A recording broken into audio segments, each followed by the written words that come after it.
इस वक्त की बड़ी खबर सामने आ रही है। बीजापुर में सुरक्षा बलों के साथ नक्सलियों की मुठभेड़ हुई है। सुरक्षा बलों के साथ मुठभेड़ में एक नक्सली ढेर कर दिया गया है। मारे गए नक्सली से भारी मात्रा में हथियार बरामद हुआ है। बीजापुर में आईईडी ब्लास्ट में सुरक्षा बलों के 2 जवान भी घायल बताए जा रहे हैं। इस वक्त की बड़ी जानकारी, लगातार हमारे जवानों के हौसले बुलंद नजर आ रहे हैं और एक फिर कामयाबी हासिल हुई है। नक्सली को ढेर कर दिया गया है। सुरक्षा बलों और नक्सलियों के मुठभेड़ में एक नक्सली ढेर हो गया है।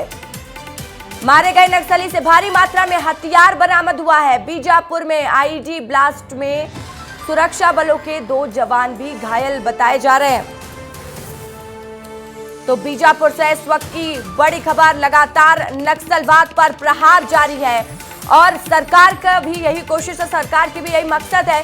देखिए 2026 मार्च वो अल्टीमेटम तारीख है जब नक्सलवाद को जड़ से खत्म करना है और एक पर एक प्रहार भी जारी है। बीजापुर से युकेश चंद्राकर मेरे सहयोगी जुड़ चुके हैं। युकेश, क्या अपडेट है? मुठभेड़ अभी भी चल रही है, खत्म हो चुकी है? एक सफलता के तौर पर भी देखा जा सकता है, अब तक एक नक्सली ढेर हो चुका है।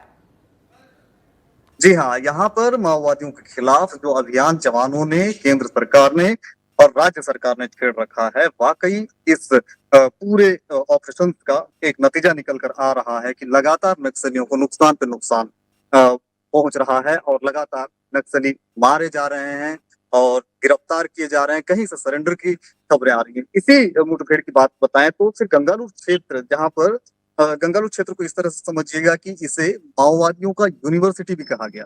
इस पूरे क्षेत्र से अब तक के जितने नक्सली बने होंगे वो उनकी संख्या ये मानकर चलिएगा कि 80 से 90% जो माओवादी होंगे वो इसी क्षेत्र से बने हैं, जैसा कि सुरक्षा बलों के अधिकारी जानकारी देते हैं। उस क्षेत्र में ये मुठभेड़ चली है।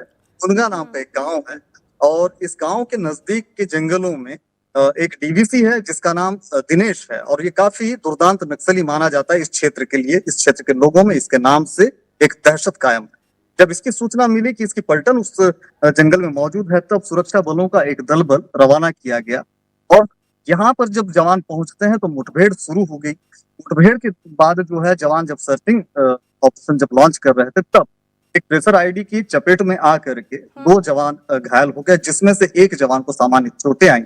एक जवान बहुत सामान्य चोटें, एक जवान को जो है वो बियर बम का इस्तेमाल कर रहे हैं नक्सली। बियर के बॉटल में जो है बारूद भर के उसको ब्लास्ट करते हैं, जिसको ट्रेसर आईडी के रूप में इस्तेमाल कर रहे हैं। तो एक जवान को यहाँ पर क्योंकि जो 2 जवान घायल हुए हैं उनकी स्थिति अभी कैसी बताई जा रही है? और साथ ही ये बताइएगा कई सामान भी बरामद हुआ नक्सली से, तो उसको लेकर क्या कुछ जानकारी है आपके पास?